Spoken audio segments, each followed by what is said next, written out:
Hi. Hello అండి. మన ఇంట్లో ఉన్న పాత టవల్స్‌ని పడేయకుండా ఇలా రీయూజ్ చేసుకోండి. చాలా చాలా ఐడియా అయితే బాగుంటుంది. అండ్ మన మనీ సేవ్ చేసే ఒక ఐడియా అండి. తప్పకుండా ట్రై చేసి ఐడియా అనేది ఎలా ఉందో ప్లీజ్ కామెంట్ చేసేయండి.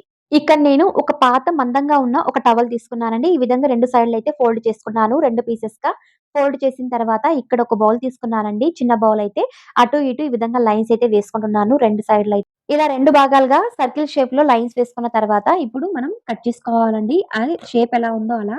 మనం కట్ చేసుకున్న ఈ 4 పీసెస్‌నయితే ఇప్పుడు కేవలం 2 పీసెస్‌కి ఈ విధంగా రౌండ్ షేప్‌లో అయితే స్టిచ్చింగ్ వేసుకోవాలండి.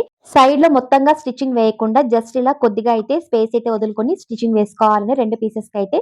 చూడండి స్టిచ్చింగ్ అయితే వేసిన తర్వాత ఇప్పుడు ఓపెన్ ఉన్న భాగం దగ్గర ఈ విధంగా రిటర్న్ చేసుకోవాలండి క్లాత్‌నయితే.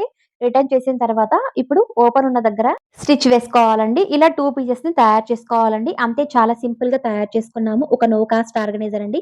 ఇలాంటి ఆర్గనైజర్ మనం ఎక్కువగా ఆన్‌లైన్‌లో తీస్తూ ఉంటాము. మన మనీ వేస్ట్ చేయకుండా చాలా సింపుల్‌గా ఇలా పాత టవల్స్‌తో తయారు చేసుకోవచ్చండి.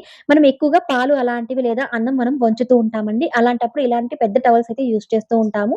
చాలా అన్‌ఈజీగా ఉంటుంది. అలాంటప్పుడు ఇలా చాలా సింపుల్‌గా ఇలాంటివి తయారు చేసుకొని ఈజీగా మనం వేడిగా ఉన్న పాలను గాని, అన్నం గాని ఈ విధంగా దించుకోవడానికి స్టవ్ మీద నుంచి దించుకోవడానికి చాలా ఈజీగా ఉంటుందండి. అంతే కాకుండా మందంగా ఉన్న టవల్స్‌లో తయారు చేసుకున్నాం కాబట్టి వేడి కూడా అస్సలవ్వదండి. చాలా బాగా హ్యాండిల్ చేసుకోవచ్చు. ఐడియా అనేది ఎలా ఉందో ప్లీజ్ కామెంట్ చేసేయండి.